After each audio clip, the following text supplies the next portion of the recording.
Welcome to another episode of Working Women Wednesday. It's your girl, Cecilia Towns, the Sporty Esquire here.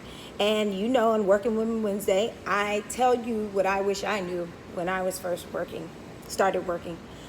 Today I have a very special guest. Y'all have heard me talk about her all the time. Her name is Charlene Castellanos. Hey. She is the founder and CEO of Workin Brand, which is a reputation and brand management firm. And I brought her on today because a few weeks ago we had a question from one of our viewers about what a personal brand is and how you go about developing that. So y'all asked the questions, she got the answers. Mm-hmm. So as far as I know, and you correct me if I'm wrong, Charlene, a personal brand is essentially your reputation. Yes, ma'am, it is. It's how you want the world to see you. When we talk about personal brand, although we say personal, we're talking about how you want people to see you professionally, right? Exactly. Well, personally and professionally. Okay. Mm-hmm. So how do people go about figuring out what their personal brand is? They figure out what they want to be known for. So for me, I'm a publicist, but I want people to know that I'm a sports publicist that specializes in personal branding and reputation management. So what I do is I talk about personal branding a lot. I lead with that. I always talk about athletes. I try to bring all my conversation back to sports if I can. And that way that sticks to them that I am sports. I am sports. So basically you kind of dictate what your own personal brand is. Exactly. Okay, so one of the things, I get all the goods because she's the homie. And one of the things she's been preaching to me since I've known her are the ABCs of personal branding. Yes. Tell them what the ABCs of personal branding are. The ABCs of personal branding are appearance, behavior, and communication. All of this makes up your reputation, essentially, your personal brand. So you want to make sure that you have a spot-on appearance. Maybe you want to be known for a certain type of clothing that you wear, or, just something that always reminds people of you, if you want to do that. But you always want to make sure that if you want to be seen as a professional, that you look professional. Behavior. How are you acting when you go out? How do you engage with other people? How do you respond to people when you're out? Do you have a great attitude? Do you not? That's important. That's a part of your reputation and your personal brand. And C, communication, how you speak to people, how you email people, how you respond to emails, how quickly you respond to emails. All of that has to do with your communication. Body language is also a part of communication that people do not really pay attention to, but it is very, very telling, especially when you're standing in front of someone who you may be interested in or who you may want to communicate with and network with. Yeah, the body language is huge. Like, as someone who speaks to groups of people sometimes, that's what I focus on because I'm the one talking. They're not talking. I have to pick up on their energy. I have to pick up on their energy based on the body language that they're giving me. So that's really, really a great point. How many times have you sat with someone or talked to someone who's interested, but they stand with their hands folded, so then you're trying to talk quickly and move out the way? Clearly, they don't got time for me. Exactly, they are not interested. That's a common body language cue to say that I'm not comfortable here. I don't want to be here. And it's something that a lot of people are so used to doing, and they don't realize that it's actually a signal that, hey, get out of here. I'm not in the mood. Interesting. So how do the ABCs of personal branding sort of fit with social media? So basically, as you know, social media is your storefront. 95% of employers actually go in and look at your social media profiles. Guess what social media profiles they're looking at? Facebook, Instagram, LinkedIn, and Twitter.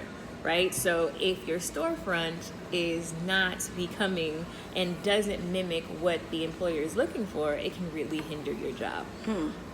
Or your ability to network and get in the circles that you're interested in.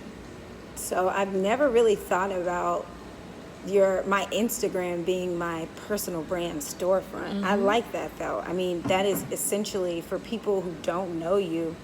That's what makes them want to come in and buy your product or, sort of interact with you. Exactly. I like that. Exactly. Think about the friends that you have, or think about dating, right? You meet a guy, you think they're awesome, and then you're like, what's your Instagram profile? Which people always want to say, oh, let me give you my Instagram. Yes. They don't know that can hurt you. that can hurt them. Does. So they're like, you're looking and you say, oh, he has this. Who is this person? What is this? It can really hinder you, or it can help you. And so what we're here to do is make it work for you. Yeah. So what would you say are some of the biggest mistakes you see young professional women make on social media when it comes to their personal brand? So I think that the biggest mistake I see is in appearance. A lot of women tend to get skimpy for the gram. So they can get their likes up. Let's be honest. Yes. They tend to get skimpy for the gram, and then when they do, it's just not a good look when you're trying to get a job, a professional job that may cause you to have to wear, more professional clothing or whatever. Another thing that I see as far as guys go is this, like, the playfulness or the cursing, the naked women, the repost. Like, I feel like guys get mostly in trouble for their reposting of posts that don't make sense. Because it basically says, like, if I like this, that means I enjoy it. That means that, and that becomes you. Yeah. No, I think we all need to be conscious that just because you get a like for something doesn't mean that's improving your personal brand. Exactly. It's not necessarily bringing you closer to, a like is not necessarily bringing you closer to the people you want to be closer to if it's not the right type of like. Exactly, which I like what you said, which is the people that you're wanting to be closer to. You have to know your target audience. Now, if you want to be an Instagram model, hey, getting skimpy for the gram is perfect, right? But if you want to connect with women, like, in a professional circle, you have to look at the women that you're connecting with. Are they doing the same thing? What type of women are they? Understand your target audience, and then cater your social media to attract them. So that's, like, my biggest thing for that. So, we just touched on some of the mistakes, but how can developing a personal brand be helpful to a young woman's professional career? As we said before, it's like social media is the storefront, right? So if you're putting content like that talks about the industry that you're interested in, if you're doing like we are doing right now, which is doing a video on whatever your industry is about, people will stop and watch videos. Like, I think videos are like the most watched thing on social media, and people actually engage with videos higher than they do with photos, right? So putting content that shows you in your industry, it shows your expertise, that's going to help you later on. Showing who you're with. I know for me, I'm very horrible at taking pictures with people, but I noticed that whenever I do, instantly more people in my circle connect with me. There's opportunities that arise from you actually having showing your personal brand on social media. When people are looking to collaborate, they look to social media to collaborate with people. They want to see the fun side of you, of course. We're not saying be uptight, but they also want to see what you can do. What are you talking about? Are you on top of the trends? Do you have knowledge in your industry? Yeah. And that social media is a great place to show it. So, it sounds like people just want to know that in connecting with you, they're going to sort of increase their own social capital. Yes. They don't want to connect with people that aren't going to help them look better, essentially. Exactly. Everybody wants to look good, and you want to, what's the saying that they say, CC, the one about the, show me your network and I'll tell you who you are type thing? Something like that. Yeah.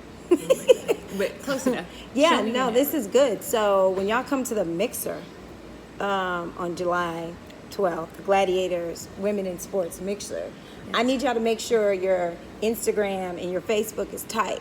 Because when y'all meet each other, you don't want people to be like, but she was so cool in person. Yes. But her social media is trash. Exactly. Yeah, and you want to make sure that you can give away your Instagram handle. Like, have you ever, met someone and they're like, ooh, girl, no, I'm not going to give you that. Let me give you my phone number instead. Because connecting through social media is the easiest thing that you can do. So why not do it? Well, there you have it. Our time is up. You know I like to keep y'all to 10 minutes or less. Thank you so much for joining us on Workin Women Wednesday. As usual, let me know if you want to hear something in particular for me. Otherwise, I'm going to give you the goods that I got. And I'll see you in about a week. Bye. Bye.